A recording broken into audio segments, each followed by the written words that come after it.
Battery চালিত এসব autorickshaw three wheeler Barishal শহর এখন দাপিয়ে বেড়াচ্ছে। বিআরটিএ কিংবা সিটি কর্পোরেশন বলছে ধারণ ক্ষমতার থেকে 2 থেকে 3 গুণ বেশি এখন শহরে যান চলাচল করে, ফলে যানজট এখন নিত্যদিনের সঙ্গী। সেই সাথে সাথে বেপরোয়া গতির এসব মোটরযান ঘটাচ্ছে প্রতিনিয়ত দুর্ঘটনা। বিআরটিএ সর্বোচ্চ 30 এর গতিসীমা নির্ধারণ করলেও বাস্তবে 40, 50 কিংবা 60 কিলোমিটার বেগেই এসব মোটরযান চলে।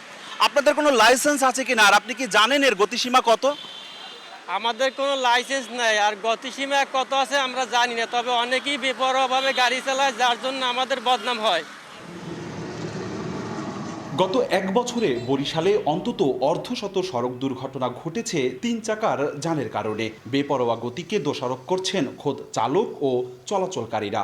অনেক ড্রাইভার আছে সিঙ্গেলই বোঝে না কোন সাইড দিয়ে ঢোকা লাগবে, কোন সাইড দিয়ে বাইরে লাগবে, গিয়ে তো অনেক ড্রাইভার বোঝে না। রাস্তার ভিতরে যে পরিমাণ গ্যাদারিং করে, কোনো সিগন্যাল দেয় না, ডাইনে বামে না তাকাইয়ে ঘুরেই ফেলায়। পথচারীদের ক্যাপাসিটি কত, লগনের ধারণ ক্ষমতা কত, সে তুলনায় যানবাহন কত, এ নিয়ে যারা নগরবিদ তারা কোনো পরিকল্পনা করেন।